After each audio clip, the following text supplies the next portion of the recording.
అధ్యక్ష మొదటిసారి అవకాశం ఇచ్చినందుకు మీకు ప్రత్యేక ధన్యవాదాలు. మా కాన్స్టిట్యూన్సీలో చాలా మంది చూస్తుంటారు. నేను ఇలా కొంచెం దయచేసి మైక్ అయితే కట్ చేయకూడదు అధ్యక్ష, ప్లీజ్. ఓకేనా?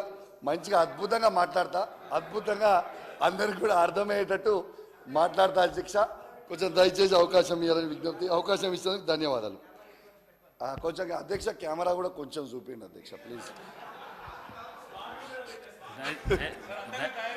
దయచేసి బీఆర్ఎస్ నాయకులకు నేను చెప్తున్నా, హరీష్ రావు గారికి కానీ లేకుంటే జగదీశ్వర్ రెడ్డి గారికి కానీ కౌశిక్ రెడ్డి గారికి, నా ముంగల 3 టీవీలు ఉన్నాయి.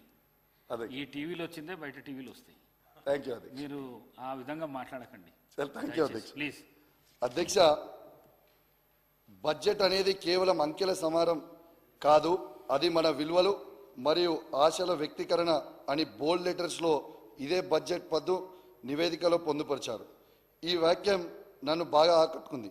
ఎందుకంటే తెలంగాణ ప్రజల విలువలకు, మీ ప్రభుత్వంపై పెట్టుకున్న ఆశలకు ఈ బడ్జెట్ ఏమాత్రము స్థానం కల్పించలేకపోయారు. ఇది ఆశల బడ్జెట్ కానే కాదు, ప్రజల నమ్మకాన్ని వమ్ము చేసే అడియాశల బడ్జెట్. మన విలువలకే కాదు, ప్రజల సమస్యలకు పరిష్కారం కూడా సరైన మార్గంలో చూపని బడ్జెట్ ఇది. అధ్యక్ష, నేను ఈ బడ్జెట్ ఈ వ్యాఖ్యలు చూసిన తర్వాత ట్రాన్స్పోర్ట్ మీద పోయినప్పుడు ఈ బడ్జెట్ బుక్లో మొత్తం ఎత్తికిన అధ్యక్ష. ఆటో డ్రైవర్లకి 12,000 రూపాయలు ఇస్తామని ఎన్నికల సమయంలో మీ మేనిఫెస్టోలో, కాంగ్రెస్ పార్టీ మేనిఫెస్టోలో పెట్టి కనీసము 12,000 రూపాయలు ఆటో డ్రైవర్లకి ఒక్క మాట కూడా ఈ బడ్జెట్ బుక్లో పెట్టలే అధ్యక్ష. పెట్టకపోయేసరికి వాస్తవంగా నా హుజరాబాద్, జమ్మికుంట, ఇల్లంతకుంట, కమలాపూర్, వీణవంకలో ఉన్న ఆటో అసోసియేషన్లు అందరూ వచ్చి నన్ను కలిసి, అన్నా దయచేసి ఈ ఫ్రీ బస్సులు వచ్చినప్పటి నుంచి మాకు చాలా ఇబ్బంది అవుతా ఉంది, కానీ ఫ్రీ బస్సులు కూడా ఇవ్వండి, అద్భుతమైన పథకం. ఇంకా బస్సులు పెంచండి అధ్యక్ష, ఇంకా బస్సులు పెంచండి, ఫ్రీగా ఇవ్వండి, నో ప్రాబ్లం. ఎందుకు తొందర పడుతున్నావు? ఏ తొందర పడ కాదు, మస్తు మాట్లాడేది, తొందర ఎందుకు పడుతున్నావు? ఫ్రీగా బస్సులు ఇంకా అద్భుతంగా పెంచాలని కూడా కోరుకుంటున్నాను అధ్యక్ష. కానీ అదే విధంగా ఆటో కార్మికులను కూడా, ఆటో డ్రైవర్లని ఖచ్చితంగా వాళ్ళని కూడా మనము కాపాడుకోవాల్సిన అవసరం మన మీద ఉంది అధ్యక్ష. ఈ రాష్ట్రంలో దాదాపు 6 లక్షల మంది ఆటో డ్రైవర్లు ఉన్నారు అధ్యక్ష. దీంట్లో 3 లక్షల మందికి సొంత ఆటోలు ఉన్నాయి, ఈఎంఐల మీద కొనుక్కున్నారు. ఇంకా 3 లక్షల ఆటోలు రోజువారీ కిరాయికి తెచ్చుకుంటారు అధ్యక్ష. వీళ్ళకి కనీసం వాళ్ళ సొంత ఆటోలు ఉన్న వాళ్ళకి ఈఎంఐలు వెళ్తలేవు, కిరాయి తెచ్చుకున్న వాళ్ళకి కిరాయి కట్టే పరిస్థితి లేకుండా ఇబ్బంది పడతా ఉన్నారు. కాబట్టి దయచేసి వాళ్ళ మీద కోపం లేకుండా దయచేసి ఆటో కార్మికులకి వెంటనే న్యాయం చేయాలి. నెలకి దయచేసి వాళ్ళకు కూడా నెలకి 10,000 రూపాయలు మీరు కేటాయించాలని నేను విజ్ఞప్తి చేస్తా ఉన్నాను అధ్యక్ష. అదే అధ్యక్ష, ఈ గవర్నమెంట్లో ఉన్న వాళ్ళందరికీ కూడా అడుగుతా ఉన్నా అధ్యక్ష, ఆటో డ్రైవర్ల ఓట్లు మాత్రం కావాలి, కానీ వాళ్ళ పాటలు మాత్రం అవసరం లేదా ఈ ప్రభుత్వానికి అని చెప్పి నేను అడుగుతా ఉన్నాను. ఇవాళ వాళ్ళు చాలా ఇబ్బంది పడుతూ ఉన్నారు అధ్యక్ష. దయచేసి ఇలా ఆటో డ్రైవర్లకి మద్దతుగానే ఇలా ఈ కాకి డ్రెస్ వేసుకొని ఉన్నా, మీరు మద్దతుగా లేకపోయినా ఇలా కేసీఆర్ గారి నాయకత్వంలో బీఆర్ఎస్ పార్టీ ప్రతి ఆటో డ్రైవర్ కుటుంబానికి అండగా ఉంటామని సభా సాక్షిగా చెప్తా ఉన్నాను అధ్యక్ష. దీంతో పాటు అధ్యక్ష, ఎన్ని ఇబ్బందులు అవుతా ఉన్నాయంటే అధ్యక్ష, దాదాపు 59 మంది ఆటో డ్రైవర్లు ఆత్మహత్య చేసుకున్నారు అధ్యక్ష. ఈ ఆత్మహత్యలు చేసుకున్నారు. దీంట్లో కరీంనగర్ జిల్లాలో కనీసం 6 ట్రాన్స్పోర్ట్ మినిస్టర్ గారు ఉన్న జిల్లాలోనే 6 ఆత్మహత్యలు చేసుకున్నారు అధ్యక్ష. ఇది వాస్తవంగా కావాలంటే ఈ రిపోర్టు మీ ద్వారా పంపుతానని చెప్పి తెలియజేస్తా ఉన్నాను అధ్యక్ష. ఒక దిక్కు వాళ్ళే బస్సులు పెంచాలంటారు. పల్లెటూర్లలో వాస్తవానికి చాలా గ్రామాలలో ఇంటర్నల్గా ఆటోలు నడుస్తున్నాయి, కానీ దూరం గ్రామాలలో నుంచే బస్సులు నడుస్తాయి, హైదరాబాద్కు, వరంగల్కు, లేదా ఇట్లా దూర ప్రాంతాలకు. సరే, ఏదైనా సిటీలలో కొంచెం ఇబ్బంది ఉండొచ్చు, అది కూడా మా మేనిఫెస్టోలో పెట్టిన ప్రకారంగా మేము టైం తీసుకొని చేసేది చేస్తాం. కానీ ఆటోల కోసమే నేను పుట్టిన, ఆటోలే అంటారు. మళ్ళీ మీరే బస్సులు పెంచండి బస్సులు పెంచండి అని మీరే అంటారు. బస్సులు పెంచిన తర్వాత మరి ఆయనతో ఒక్క ఆటో కూడా నడిచే పరిస్థితి ఉండదు కదా. మరి మీరు అసలు మీ వైఖరి ఏందో స్పష్టం చేయండి. మొత్తం ఆటోలను క్లోజ్ చేయాలనుకుంటే బాగా గల్లీ గల్లీకి ఒక బస్సు పెంచండి అని అట్లనన్నా మాట్లాడండి.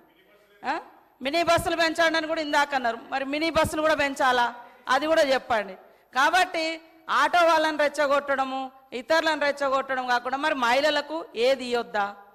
మహిళలకు ఫ్రీ బస్ ఇవ్వడం మూలంగా మీకు నష్టం ఏమొచ్చింది? ఇవాళ మీరు ఇస్తాం ఇస్తాం ఇచ్చిన ప్రతి మాట నిలబెట్టుకుంటాం, ఇచ్చిన ప్రతి మాట నిలబెట్టుకుంటాం. అది కాంగ్రెస్ వైఖరి. కాంగ్రెస్ ఖచ్చితంగా మడమ తిప్పకుండా మాట తప్పకుండా ఇచ్చిన మాట నిలబెట్టుకుంటాం. కానీ ఒకరోజు బస్సులు పెట్టండి అంటారు, ఒకరోజు సపోర్ట్ అంటారు, ఒకరోజు ఆటో వాళ్ళని రెచ్చగొడతామంటారు. ఆటో వాళ్ళకు మీ హయాంలో మరి ఫ్రీ ఇన్సూరెన్స్, అదేవిధంగా రోడ్డు మీద ఫ్రీగా తిరగడానికి కావలసినటువంటి ఫెసిలిటీసు అవన్నీ ఎందుకు మీరు సహకరించలేదని నేను అడుగుతా ఉన్నా. కాబట్టి రెచ్చగొట్టే మాటలు కాకుండా వాళ్ళ సమస్యలు ఏమన్నా ఉంటే మాట్లాడితే బాగుంటుంది. అదేవిధంగా బస్సుల పట్ల మీ వైఖరి కూడా స్పష్టం చేయండి. ఫ్రీ బస్ పెట్టాలా వద్దా? పెట్టడం మూలంగా ఎందుకు కడుపు మండుతుంది? ఇవాళ మరి గవర్నమెంట్ హాస్పిటల్స్లలో కూడా ఫెసిలిటీస్ పెంచుతున్నాం, దాంతో ప్రైవేట్ హాస్పిటల్స్ నడవకుండా అయిపోయే పరిస్థితి వస్తుంది. అప్పుడు కూడా బాధపడతారా ప్రైవేట్ హాస్పిటళ్ళ కోసం? అదేవిధంగా మీ లెక్క ఇవాళ కొంతమందికే రైతు బంధు ఇచ్చి పేదోళ్లకు కడుపు కొట్టినట్టు కాదు, పేదోళ్ళను కూడా ఆదుకునే ప్రభుత్వము, అన్ని వర్గాలను ఆదుకునే ప్రభుత్వం కాంగ్రెస్ ప్రభుత్వం. కాబట్టి పదే పదే ద్వంద్వ వైఖరి మాట్లాడకండి, ఒకటే వైఖరి చెప్పండి. మీ వైఖరి బస్సుల విషయంలో ఏంటిదో గదొక్కటి చెప్పండి.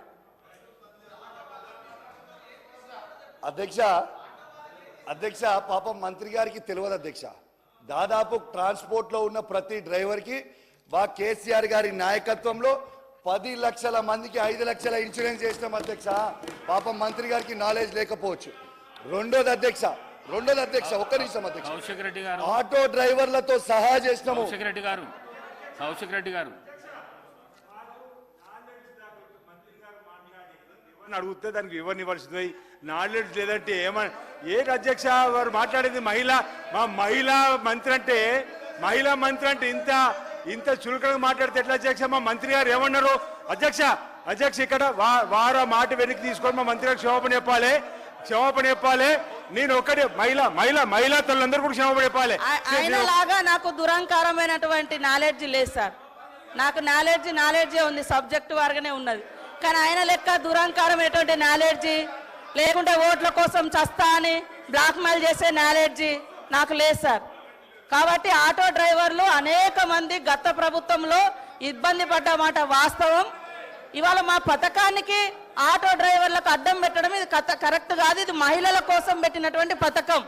కాబట్టి నీ దురహంకారం మాటలు మానుకో కౌశిక్ రెడ్డి. నీలాంటి దుర్మార్గపు నాలెడ్జ్ నాకు లేదు. నేను కరెక్ట్ ప్రజల కోసం ఆలోచించే నాలెడ్జే నా దగ్గర ఉంది. కౌశిక్ రెడ్డి గారు దయచేసి హౌస్ ఆర్డర్ లో పెట్టండి అధ్యక్ష. కౌశిక్ రెడ్డి గారు కౌశిక్ రెడ్డి గారు